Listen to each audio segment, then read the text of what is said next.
terhadap iklan akun yang tadi mengiklankan produk.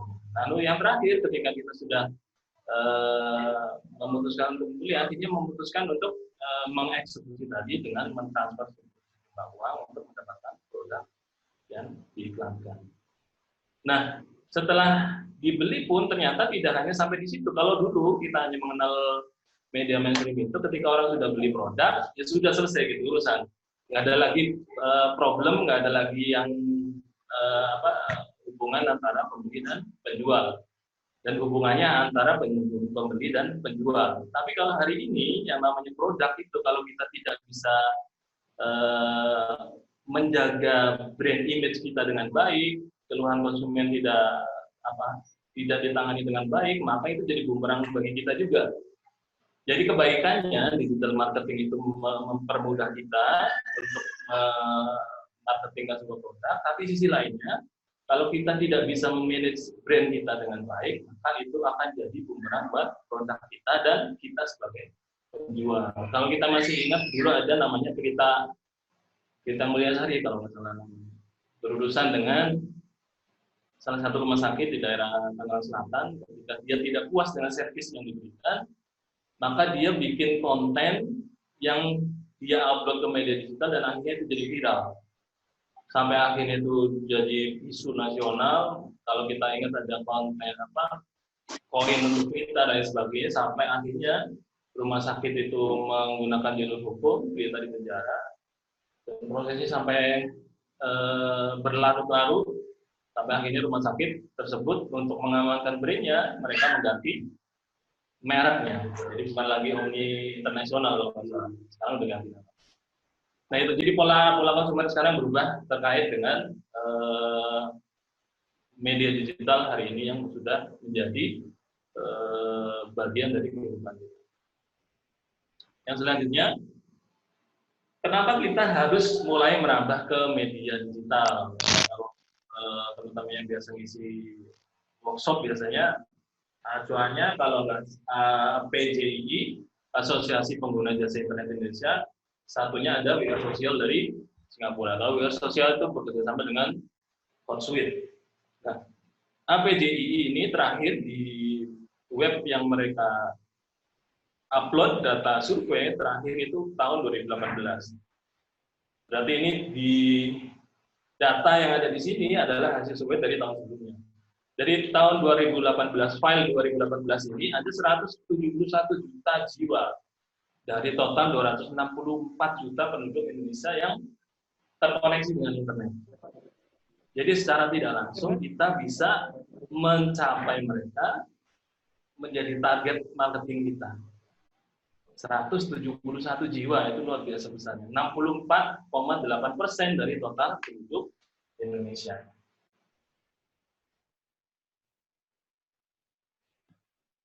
Lalu di media sosial, datanya ini lebih update lagi di Januari 2020, total pengguna internet itu, kita coba minimize ini ya.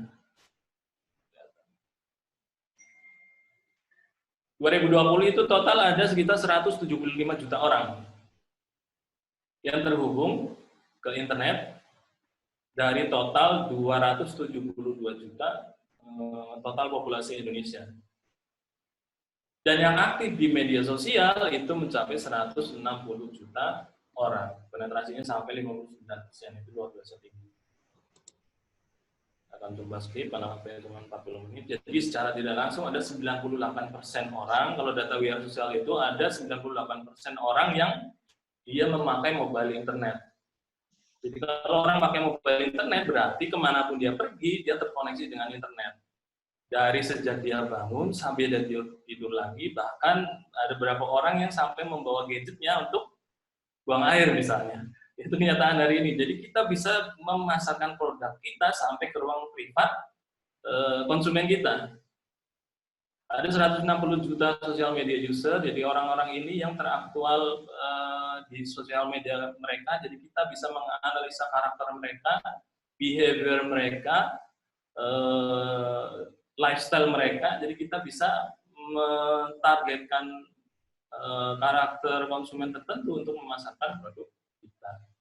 Dan di survei APJI yang tadi itu 2018 ada 60% orang yang merasa aman belanja online. Jadi mereka tidak mempermasalahkan transaksi apakah harus ketemu langsung atau tidak dengan konsumennya. Jadi kalau kita berbicara tentang digital marketing, transaksinya tentu tidak bertemu secara fisik, dan ini 60% merasa aman belanja online seperti ini. Tentu dengan ketentuan teknis yang mereka sepakati antara penjual dan pembeli. Selanjutnya, kenapa Instagram? Jadi ini ada beberapa alasan kenapa Instagram itu lebih menjanjikan. Jadi kalau secara global ada 1 miliar orang pengguna aktif Instagram di seluruh dunia. Jadi ini adalah target market yang besar. Kalau kita bisa kelola, maka mereka ini market dari produk kita. Ada 500 juta orang yang aktif menggunakan Instagram setiap harinya. 1 miliar pengguna aktif, dan yang menggunakan Instagram aktif setiap hari ada 500 juta orang. Jadi selain Facebook, Instagram adalah platform yang engagement-nya paling tinggi. Lalu selanjutnya, dalam Instagram itu rata-rata orang aktif dalam Instagram itu mencapai 53 menit atau 1 jam kurang 7 menit. Lalu selanjutnya 80% orang yang menggunakan Instagram memutuskan untuk membeli produk atau jasa yang mereka lihat di Instagram. Jadi konversi rate-nya itu lumayan tinggi di Instagram, sampai 80%. Lalu selanjutnya ada 71% brand bisnis yang menggunakan Instagram. Selanjutnya ada 83% orang yang menemukan produk dan jasa yang mereka butuhkan di internet. Jadi hari ini itu Instagram sudah kayak fungsinya sudah seperti tulisan. Jadi semacam Google. Jadi kalau orang kalau butuh produk, mereka tinggal mengetikkan hashtag, mengetikkan kata di pencarian Instagram, maka akan muncul produk yang mereka cari. Lalu selanjutnya 500 juta akun menggunakan Instagram Story. Sepertiga dari 500 juta stories tadi adalah stories tentang bisnis, tentang produk. Jadi Instagram ini sudah berubah menjadi katalog produk raksasa, menjadi platform sosial media, dan ini diakses oleh 160 juta orang tadi. Instagram bisa meningkatkan 4 kali lipat interaksinya dibandingkan dengan Facebook. Nanti kita bahas sedikit-sedikit caranya di materi berikutnya.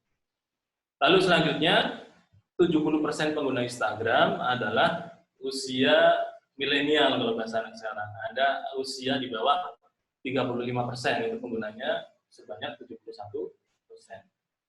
35 tahun maksudnya. Usia 35 tahun, di bawah 35 tahun, pengguna Instagram ada sebesar 71% dari total penggunanya sebanyak 1 miliar.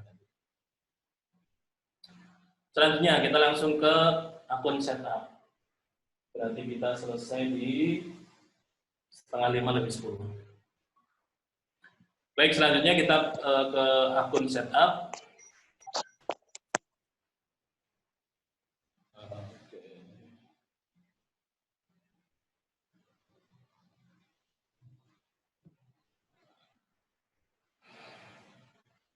Jadi ada 3 langkah setup akun yang bisa kita lakukan terhadap akun Instagram kita untuk mengoptimalkan akun kita sebagai akun bisnis.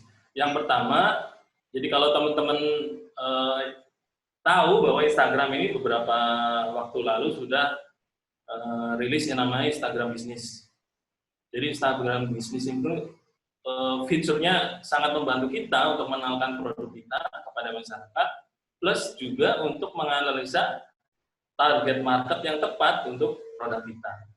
Nanti fasilitasnya itu ada banyak sekali, ada berapa kali konten kita dilihat, segmen umur follower kita, terus tempat tinggal follower kita, domisili mereka, gender follower kita, terus berapa durasi waktu mereka aktif, terus berapa orang yang mengunjungi profil kita, semuanya itu bisa dilihat di feature Insight akun Instagram bisnis. Yang kedua, nanti ada optimasi profil, bagaimana cara menjadikan profil kita itu biar lebih efektif untuk setup bisnis atau akun bisnis kita. Yang ketiga, integrasi WhatsApp. Jadi sesuai pengalaman ya, ini bicara sesuai pengalaman. Jadi kalau Instagram itu bisa kita integrasikan ke WhatsApp bisnis, terutama WhatsApp bisnis ya. Saya sarankan untuk teman-teman segera menginstal WhatsApp bisnis untuk diintegrasikan dengan Instagram. Ini alur komunikasi antara calon konsumen kita dengan kita sebagai seller itu akan jauh lebih mudah. Jadi ini cara merubah akun kita, men-switch akun personal kita menjadi akun bisnis. Yang pertama, antum klik di bagian atas ada 3 baris. Mohon maaf, Ane pakai device Apple, jadi mungkin tampilan tombolnya agak berbeda nanti dengan teman-teman, tapi secara umum sebenarnya hampir sama, tinggal posisinya aja agak berbeda. Dan di sebelah kanan atas ada 3 garis datar yang dicoba Ane kasih lingkaran di gambar pertama. Silahkan diklik itu, nanti muncul tab dari bawah, lalu klik tulisan account di nomor 2, gambar nomor 2. Lalu yang ketiga, silahkan dirubah, di klik switch to professional account. Ini nanti ada notif lagi muncul, nanti minta di-linkkan dengan Facebook. Nah, kalau teman-teman nanti pengen bikin ads atau promotion pakai akun Instagram, maka wajib di-link ke akun Facebook teman-teman, terutama fanpage. Karena nanti di sini nge-linknya tuh ke fanpage. Kalau belum punya, ada beberapa profil yang dia secara otomatis dibuatkan oleh Instagram, jadi tiba-tiba nge-link dengan akun yang ada di Facebook, tapi kita belum buat. Nah, untuk menghindari itu, lebih baik teman-teman coba buat akun fanpage di Facebook untuk mengatur, memanage promotion nanti. Oke, selanjutnya. Instagram bisnis. Apa saja fiturnya? Jadi fitur-fitur Instagram bisnis yang kita bisa manfaatkan, yang pertama adalah insight. Ini yang paling krusial, yang paling mendasar, yang paling kita bisa manfaatkan untuk marketing produk kita. Karena nanti ini kalau ada pembahasan sendiri di belakang, coba kasih insight-nya. Ini sangat penting untuk mengetahui karakter follower kita dan target market kita. Yang kedua ada feature direction dan kontak. Ini yang tidak ada di akun personal. Jadi kalau di akun personal itu teman-teman tidak bisa mencantumkan link directionnya. Plus tidak ada kontaknya. Jadi kalau di akun bisnis teman-teman nanti di profile itu akan kelihatan link yang kalau kita klik itu nanti larinya ke Google Map untuk ke arah kantor kita atau rumah kita. Nah, kontak ini kalau diklik tombolnya itu nanti di bawah username biasanya, kalau diklik itu biasanya langsung terkoneksi dengan nomor telepon kita. Jadi enaknya di situ kalau profil bisnis. Yang ketiga, menampilkan kategori bisnis. Jadi kalau di Instagram bisnis itu nanti di bawah nama akun kita ada tulisan kecil yang itu menjelaskan kategori dari produk atau bisnis kita. Nanti dipilih ketika kita men-switch dari akun personal ke akun bisnis. Yang keempat, mengetahui prime time follower kita. Jadi prime time ini maksudnya adalah jam di mana follower kita paling banyak aktif atau sedang aktif di Instagram. Jadi kalau teman-teman posting tapi tidak mengetahui jam prime time follower, kaitannya nanti dengan algoritma Instagram. Karena kalau posting ketika follower kita yang aktif itu jumlahnya sedikit, maka engagement-nya, interaksinya jadi tidak maksimal. Tapi dengan adanya forum feature insight ini, kita bisa melihat tuh jam berapa follower paling banyak aktif. Nah, itu jam prime time kita untuk posting. Lalu yang selanjutnya, data interaksi konten. Jadi dengan feature Instagram bisnis itu, setiap postingan, setiap konten, di bagian bawahnya itu nanti ada satu button di bagian kanan itu tulisannya promotion, tombol biru. Lalu di sebelah kiri itu nanti ada tulisan view insight. Nah, kalau view insight-nya diklik, itu nanti kelihatan semua itu berapa orang yang melihat, berapa orang yang nge-save postingan kita, berapa orang yang DM, dan orang yang melihat profil kita dari hashtag kita, ada berapa orang, dan sebagainya. Jadi semuanya ada di situ. Itu fiturnya luar biasa kalau kita bisa manfaatkan untuk mengevaluasi konten dan melakukan digital marketing yang tertarget ke calon konsumen kita. Lalu yang terakhir, dengan Instagram Business kita bisa melakukan promotion atau Instagram Ads. Tidak bisa dilakukan di akun personal. Jadi dengan Instagram Business kita bisa melakukan promotion.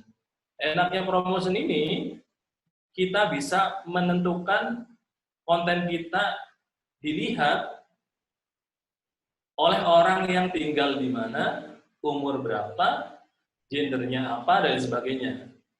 Jadi untuk meningkatkan engagement dan sebagainya, promotion ini wajib. Karena dari data yang ada, engagement rate untuk Facebook dan Instagram itu turun drastis. Dari angka 12% hanya tinggal 2%. Yang organik ya. Organik ini nanti Anda jelasin apa beda organic reach dan paid reach di belakang. Nah ini tampilan insight-nya, insight audience di Instagram. Jadi kalau kita lihat di bagian kiri, ini kita bisa lihat tempat tinggal mereka, lalu di yang tengah itu, di bagian power itu bisa kita lihat jam berapa mereka aktif, ada 12 AM, 3 AM, 6 AM, dan sebagainya. Itu grafik berapa orang yang aktif di jam tersebut. Nanti kalau diklik itu akan keluar angkanya. Jadi kalau kita klik di grafik itu akan muncul angkanya. Yang selanjutnya, Anda agak cepat nyampainya ya, takut waktunya nggak cukup. Tinggal 9 menit. Baik, optimasi profil. Nah, ini adalah tata letak komposisi profil bisnis. Jadi ada 8 bagian kalau kita pergi ke profil bisnis. Satu itu ada logo produk. Jadi teman-teman kalau sudah punya produk, terutama produksi barang sendiri, lebih baik segera membuat logo produk agar orang lebih mudah mengidentifikasi brand kita. Jadi kalau kita bicara orang dagang ada 3 jenis ya. Yang pertama dropshipper, yang kedua reseller, yang ketiga orang yang memproduksi barangnya sendiri. Nah, yang agak susah tuh orang yang dropshipper dan reseller karena mereka tidak bisa melakukan kontrol produk dengan mengganti brand, mengganti logo dan lain sebagainya. Enaknya kalau sudah produksi sendiri, mereka bisa menentukan logo produk, karakter logonya dan lain sebagainya. Nah, teman-teman balik ke sini. Jadi yang pertama tadi logo produk, yang kedua itu name, nama akun kita. Nama akun dan username itu beda. Ya, username itu biasanya username itu wajib diisi dan kaitannya ini dengan nama akun yang terdaftar di Instagramnya. Nah, nama kalau yang di bagian nama, jadi ini kan ada name dan username. Nah, di nama ini adalah nama yang nongol di profil kita. Jadi username itu nanti di profil kita akan kelihatan di bagian atas, profil paling atas. Kalau name itu di bawah logo. Ya, silakan diperhatikan di bagian kanan. Nah, di bawah nama akun ada kategori produk. Itu kalau Ane pilihnya food delivery service untuk akun AGK Ane. Lalu di bawahnya itu biodata. Jadi posisi ini berbeda ketika kita mengedit profil. Di sebelah kiri adalah bagian editing ketika kita mengedit profil. Di sebelah kanan tampilannya seperti ini jadinya. Jadi posisi bio nanti ada di atas website. Nah, untuk Ane, profil Ane, untuk di bagian website, Ane tidak mengisi dengan website Ane, padahal Ane punya website. Ane ada website. Tapi ketika orang sudah masuk ke sini, dari promotion, biasanya orang sudah ada interest, sudah ada desire untuk membeli atau mengeksekusi produk yang kita tawarkan. Makanya di profil ini, Ane isi link WhatsApp yang sudah Ane modifikasi melalui Bitly, sehingga yang muncul adalah nama akun Ane. Kalau di sebelah kanan, gambar sebelah kanan, di bagian bawah itu ada direct chat via WhatsApp, klik link. Nah, itu adalah di sebelah kiri isian untuk websitenya. Ini isi dengan bit.ly /Plaza Akikah. Itu kalau diklik langsung redirect ke akun WhatsApp kita. Jadi orang nggak perlu lagi ketika sudah tertarik melihat prices kita, sudah melihat produk kita, mereka tidak perlu lagi. Kalau logikanya gini, ketika kita tampilkan nomor dalam profil kita, ada teknis tambahan orang untuk berkomunikasi dengan kita. Tapi kalau kita tampilkan link WhatsApp, maka orang langsung bisa berinteraksi dengan kita. Bedanya dengan DM, ketika DM, orang yang tidak terbiasa main Instagram, ketika ada DM itu mereka agak ribet nyarinya. Diklik di DM, nanti biasanya ada 2 tab lagi, primary dan general. Dan biasanya orang yang baru DM ke kita yang baru berinteraksi ada di tab general. Kalau baru dibuka DM, yang muncul tab primary.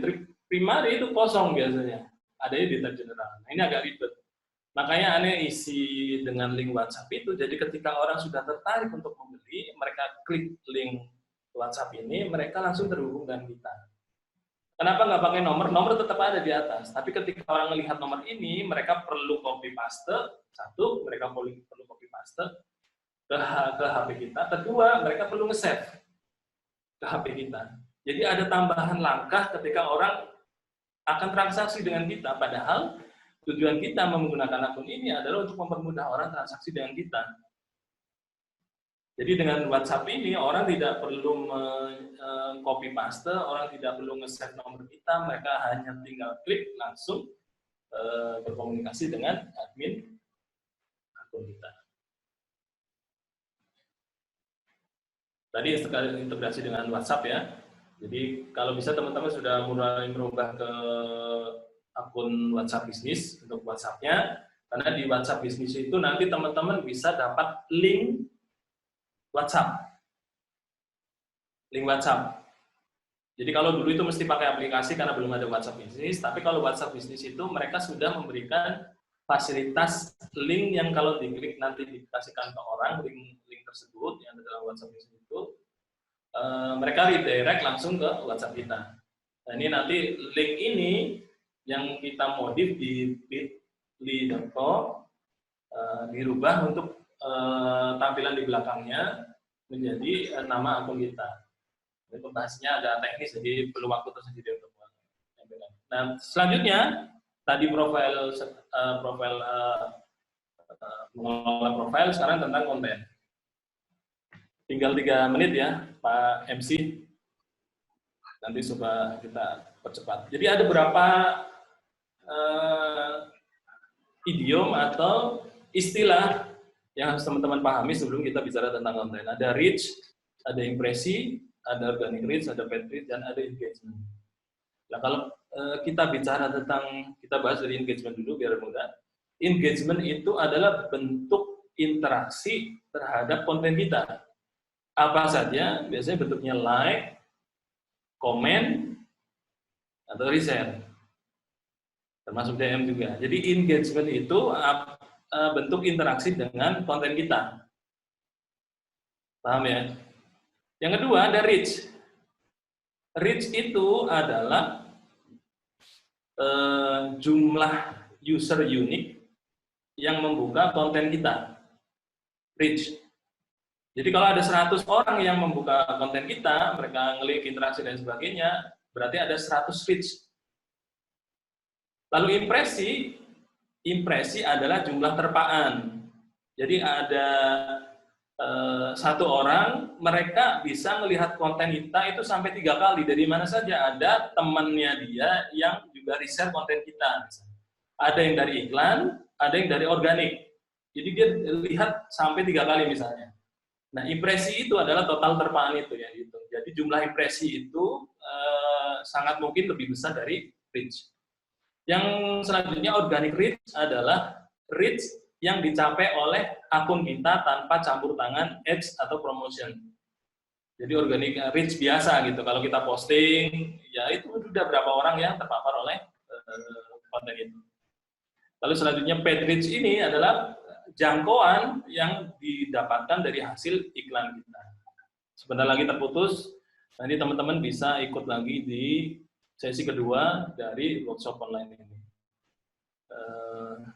Ada tinggal berapa menit lagi? Kurang dari 1 menit.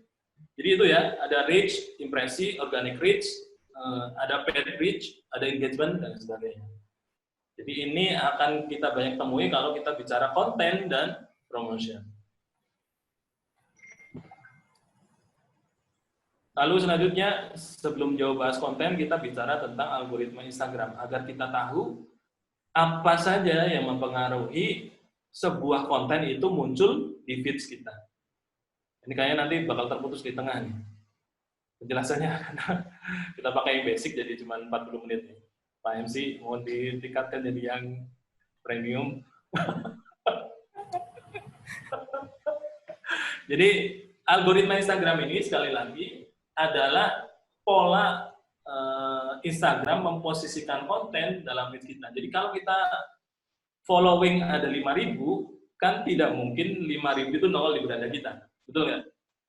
Nggak mungkin 5.000 semua akun itu, semua konten yang mereka post itu nongol di beranda kita. Ada beberapa aturan, atau bahasanya apa ya, behavior atau algoritma lah yang pasti. Algoritma Instagram yang menyebabkan beberapa konten itu nongol di feed kita. Yang pertama, ada 5 poin ya. Yang pertama minat, yang kedua hubungan, yang ketiga waktu, yang keempat frekuensi penggunaan, yang kelima ini ketutupan nih. Nah, yang kelima following.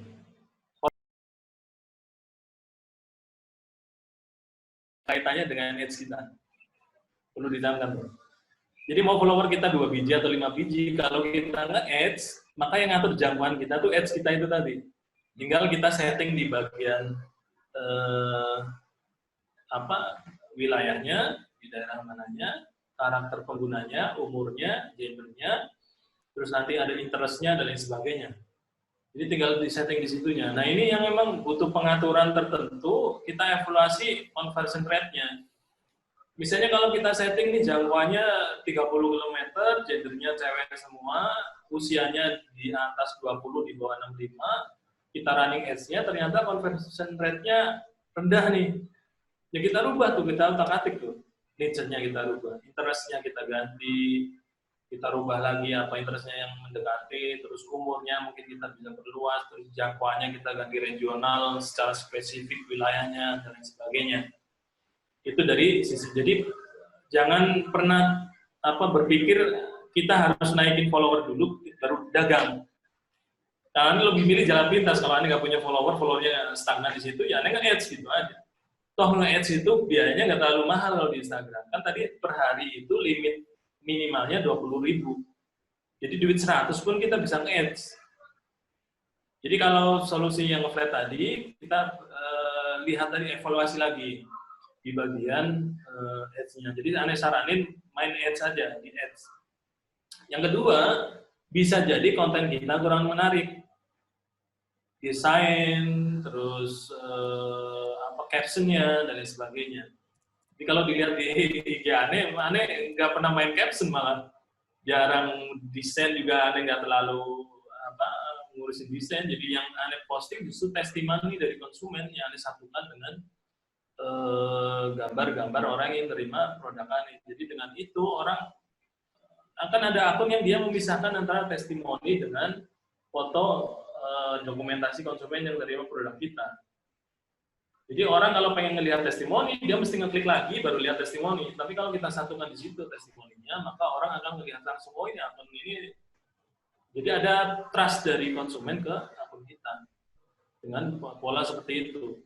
Meskipun engagement rate-nya sedikit, tapi kalau kita pakai fasilitas Instagram di situ, kita bisa melihat berapa kali postingan kita dilihat orang. Jadi bisa jadi orang itu nggak nge-like postingan kita, nggak komen postingan kita, tapi dia ngelihat. Setelah ngelihat, bisa jadi dia langsung nggak klik ke link akun WhatsApp bisnis kita. Jadi engagement ini kalau buat dagang emang penting nggak penting, tapi kalau untuk teman-teman yang berpikir alur normal, baiknya memang main di engagement deh. Jadi mengutamakan engagement. Nah tadi satu ya, pertama kalau main ads ya dia evaluasi di bagian pengaturan ads-nya, yang keduanya di bagian konten. Jadi makanya Anda kasih aplikasi-aplikasi yang bisa buat ngedesain bagus, aplikasi editing video yang bagus, jadi teman-teman bisa belajar bikin konten yang bagus di situ. Lalu yang ketiga, hashtag. Memang hashtag ini sangat berpengaruh di postingan kita. Jadi kita evaluasi hashtag. Kalau hashtag ini nggak bagus, ya kita coba pakai hashtag lain yang satu tema dengan konten kita. Gitu. Lalu yang selanjutnya, yang terakhir, kalau di bagian IG-nya udah selesai nih, evaluasi produk kita. Kira-kira ada kelemahan nggak?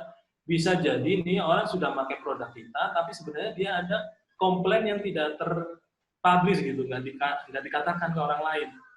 Jadi dia nyimpen buat sendiri. Bisa jadi ada orang-orang tipikal yang seperti itu. Ada orang yang dikomplain dia nggak merhatiin dan sebagainya, lalu tiba-tiba penjualannya flat. Bisa jadi dia sekarang tuh ada yang namanya user generate apa Pak Isparmo konten ya. Oh ya, betul. PPC. Jadi bahasa mudahnya mah testimoni sebenarnya.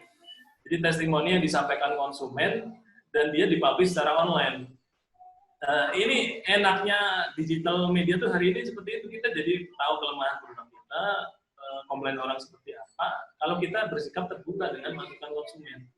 Iya, kalau kita lihat nih masalahnya, kalau kita lihat testimoni konsumen itu. Tapi kalau kita nggak lihat, kan bahayanya seperti ini, di luaran viral hal negatif tentang produk kita, tapi kita nggak pernah bisa evaluasi karena kita nggak tahu kelemahan produk kita. Istilahnya produk knowledge-nya juga kita sendiri nggak bisa ngasih testimoni yang bagus tentang produk kita sendiri. Biasanya ini orang-orang dropship, reseller, ini seperti ini karena nggak punya kontrol produk sendiri. Jadi dia nggak bisa kontrol produknya sendiri karena emang produk itu dibeli oleh pihak lain, diproduksi oleh pihak lain. Jadi kalau mau dropship dari seller, pastikan ada komunikasi yang intens dengan pihak produsennya. Pastikan, jadi jangan sampai konsumen jadi korban korban keteledoran kita mengelola produk kita. Jadi itu tadi, yang pertama promotion ads-nya itu dikulik lagi, yang dua konten, yang ketiga hashtag, yang ketiga evaluasi produk. Itu mungkin kalau ada terkait dengan penjualan yang flat tadi. Itu Pak Is. Ya, baik. Ada lagi yang mau bertanya, bisa di-unmute silahkan mikrofonnya atau bisa melalui chatting untuk pertanyaannya. Jika tidak, saya mau nanya nih. Begini, Pak Andi, saya main Instagram itu bukan untuk jualan ya, karena jualan saya itu B2B ya, business to business. Sepertinya kurang cocok kalau menggunakan Instagram, gitu. Jadi saya kalau untuk jualan pakai web ya, untuk sosial media tidak diaktifkan jualannya. Saya hanya untuk sharing biasanya, kebetulan saya senang moto gitu ya.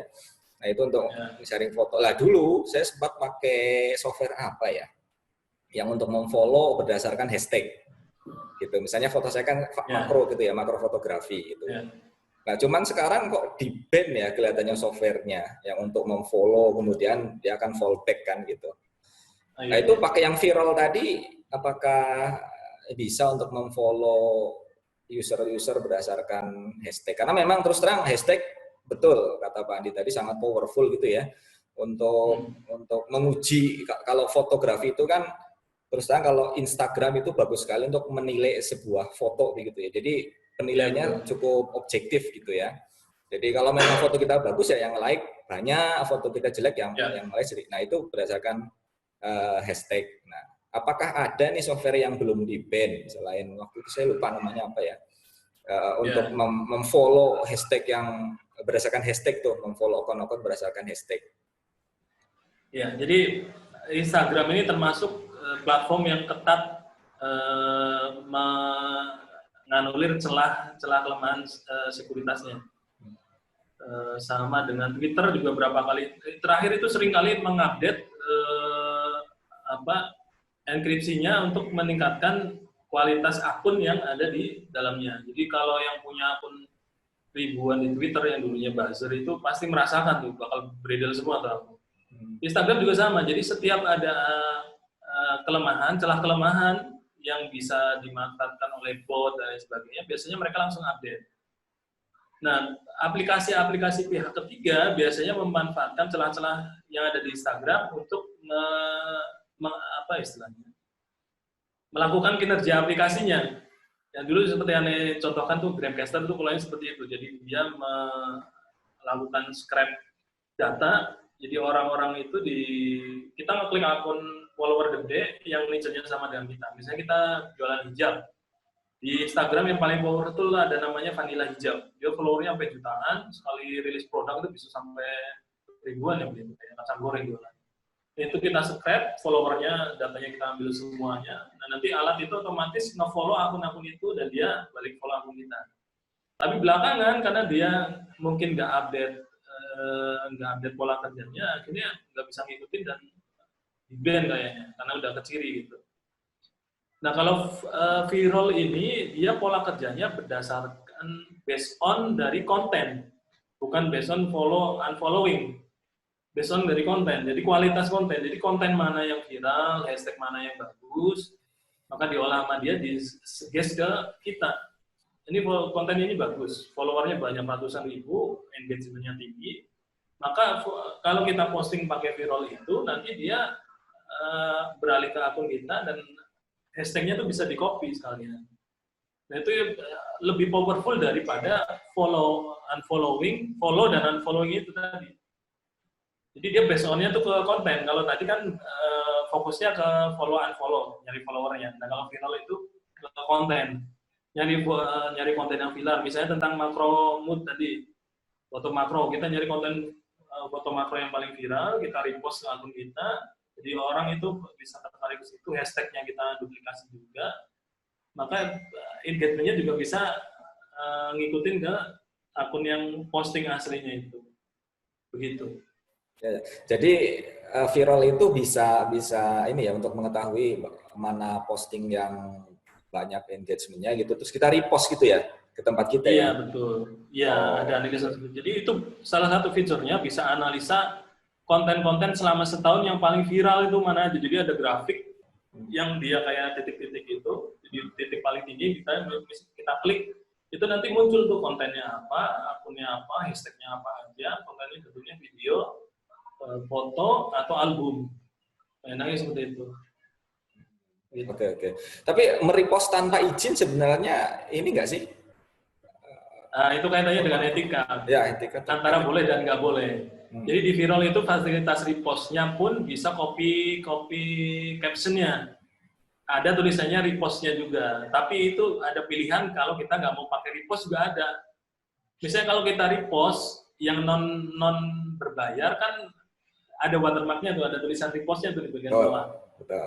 Nah, kalau di viral itu bisa kita hilangin, terus di bagian caption-nya kita bisa nggak harus tulis repost juga bisa.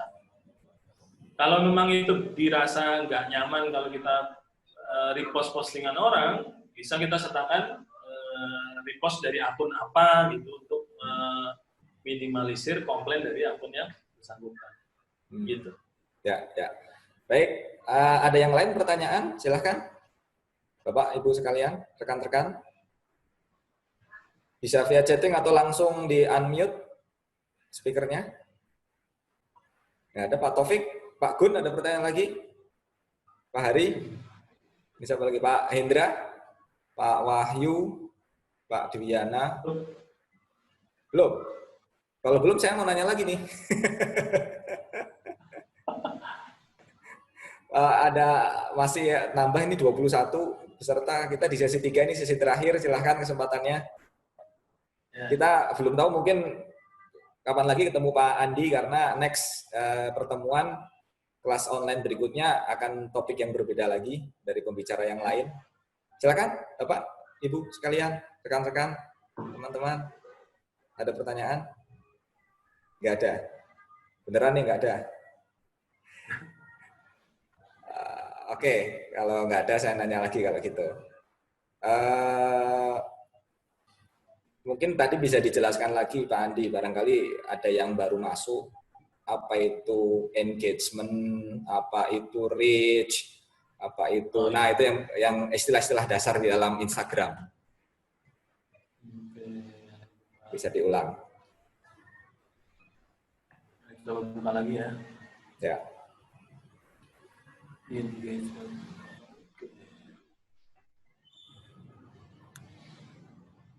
Ya, kelihatan ya biasanya. Ya, jadi ada sebenarnya 3 ya. Kalau yang organik dan paid itu kan bagian dari reach. Ada 3 istilah penting kalau kita berbicara terkait dengan konten baik itu di Instagram, Twitter, atau di Facebook. Nah, yang pertama itu kita dari yang umum dulu, itu ada engagement. Engagement itu adalah semua bentuk interaksi pada konten kita. Kalau di Facebook, yang namanya engagement ya reaction, like, love, angry, sad, dan lain sebagainya. Nge-like, komen, reshare, terus apa lagi? Komen ya. Jadi engagement itu di situ. Jadi bentuk interaksi terhadap konten kita. Nge-like, react, reshare. Jadi semakin tinggi engagement-nya, maka sebuah konten itu akan semakin viral. Kalau konten semakin tinggi engagement-nya, maka dia akan semakin sering muncul di wall akun lainnya. Kalau postingan aneh misalnya, yang nge-share itu sampai 600-an, yang komen sampai ribuan, yang melihat videonya sampai sekian ribu akun, maka itu akan muncul terus tuh di wall orang-orang yang berinteraksi dengan postingan itu. Jadi itu sebabnya ada istilahnya, ada jelasin di video, ada istilahnya filter bubble effect. Itu sebabnya kenapa orang itu bisa fanatik ke Jokowi atau fanatik ke Prabowo.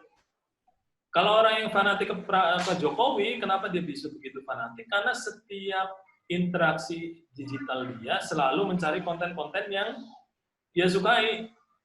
Kalau dia dukung Jokowi, maka dia akan akses Seword misalnya, akan akses akun-akun buzzer, akan akses blog yang menyanjung Jokowi. Maka kalau kita buka Facebook, kita buka Instagram, kita buka Twitter, digital trackingnya akan terus mensugesti kita dengan postingan-postingan yang sesuai dengan minat kita. Itu muncul orang-orang fanatik seperti itu. Jadi bagi dia seluruh dunia ini mendukung Jokowi misalnya, atau seluruh dunia ini mendukung Prabowo misalnya. Ya karena memang dia selalu mencari konten, berinteraksi, ngobrol sama orang-orang yang memang sesuai dengan interest dia. Nah, makanya Anda selain punya akun personal yang satu, yang biasa kita interaksi, Anda juga bikin akun-akun yang di luar konten-konten seperti itu, biar refresh pikiran kita, nggak terlalu terjebak dengan konten-konten yang terkontaminasi dengan filter bubble effect. Itu engagement. Yang kedua ada reach. Reach itu jangkauan setiap akun, unik ya. Hitungnya tuh satu akun, satu reach. Reach itu berapa jumlah akun yang kita jangkau dengan konten kita. Berapa akun yang melihat konten kita. Itu jumlah reach-nya di situ. Berbeda dengan impresi. Kalau reach tadi dihitungnya satu akun satu, kalau impresi itu dihitung dari jumlah terpaannya. Jumlah terpaan itu maksudnya begini, kalau kita punya akun nih, kita ngelihat postingan itu langsung dari orang yang posting, langsung pemiliknya. Orang ngelihat postingan aneh misalnya tentang video apa gitu. Orang itu dihitung saya dapat reach 1 dari konten yang aneh post. Nah, impresi itu dihitung dari orang yang tadi ngelihat postingan aneh langsung, lihat konten aneh langsung, lihat dari temannya yang repost postingan aneh. Lalu dia dapat lagi dari temannya satunya lagi yang repost postingan aneh juga. Nah, itu hitungan impresinya seperti itu. Impresinya berarti tadi 3. Nah, itu dihitung lagi semuanya tuh. Nah, analisis seperti ini bisa pakai tools. Kalau di Twitter itu namanya tweet reach. Bisa dihitung dari situ impresinya berapa juta, reach-nya berapa ratus ribu, yang nge-tweet siapa aja, dan sebagainya. Kalau di Instagram belum ada setahu. Mungkin pakai aplikasi pihak ketiga ada. Gitu. Jadi ini reach, impresi, engagement. Lalu yang di tengah ini ada organic reach. Jadi kalau kita berbicara jangkauan, ada organic reach dan paid reach. Organic reach ini adalah jangkauan yang dihasilkan dari postingan natural kita. Kalau kita posting biasa aja gitu, terus postingan kita viral, itu organic reach. Tapi kalau postingan kita posting konten, lalu kita pasang ads, pasang promotion, lalu postingan itu viral, itu nanti dikelompokkan jadi dua tuh, ada organic reach dan paid reach. Organic reach itu yang dijangkau dari konten yang tidak pakai promosi. Nah, paid reach itu jangkauan yang dijangkau dari promosi kita. Kita bayar konten ini agar disebarkan oleh Facebook dan Instagram. Nah, itu kontennya itu disajikan ke orang-orang yang kita tuju berdasarkan misalnya tadi jangkauannya berapa kilometer, dia tinggalnya di mana, usianya berapa, interestnya apa, dan sebagainya. Itu paid reach-nya. Reach berbayar, jangkauan berbayar. Organic reach itu jangkauan organik. Nah, trennya ini organic reach itu semakin rendah, bahkan drop-nya tuh tinggi. 2012 organic reach itu bisa sampai 15%, tapi 2016 itu hanya tersisa 2, sekian persen. Makanya brand-brand besar itu sempat protes ke Mark dulu tuh ketika engagement rate turun, dan sepertinya itu memang disengaja agar orang beralih ke promotion, ke ads, biar mereka yang punya Instagram sama Facebook itu dapat duit. Jadi emang sengaja disetting organic reach itu turun, meskipun kita bikin likes banyak di fanpage kita itu hanya sebagai prestis, tapi jangkauan itu biasanya emang lebih ampuh untuk yang berbayar. Gitu. Baik, kalau untuk yang di Instagram Ads, apakah bisa kita mentarget iklan itu berdasarkan user ID user atau ID di Instagram? Jadi misalnya pakai software tertentu kita bisa ngambil follower satu apa artis lah atau apa brand yang banyak lah, itu kita kumpulkan username-nya terus kita target untuk iklan, apakah bisa sampai seperti itu? Anda dulu pernah coba pakai itu di Google Chrome itu kan ada namanya extension. Jadi di extension itu ada salah satunya fasilitasnya aplikasinya apa ya? Dia kayak bisa jalan sendiri tuh. Jadi dia nge-grab data user berdasarkan nomor telepon, berdasarkan user ID-nya. Nah, itu nanti diolah lagi, terus dia otomatis langsung bisa follow dari situ. Bukan aplikasi, tapi dia bentuknya extension untuk Google Extension, Google Chrome Extension. Jadinya di Google Web Store. Tapi aneh lupa, udah lama banget aneh nggak pakai itu. Gitu. Jadi bisa, tapi pakai aplikasi ketiga. Kalau paid promotion, itu hanya berdasarkan karakter yang kita input di promosinya tadi, berdasarkan wilayah, berdasarkan karakter usernya, bukan berdasarkan user ID-nya. Kalau di Facebook, ada Facebook Toolkit. Dia bisa nge-grab nomor telepon pembuat akunnya, bisa nge-grab emailnya.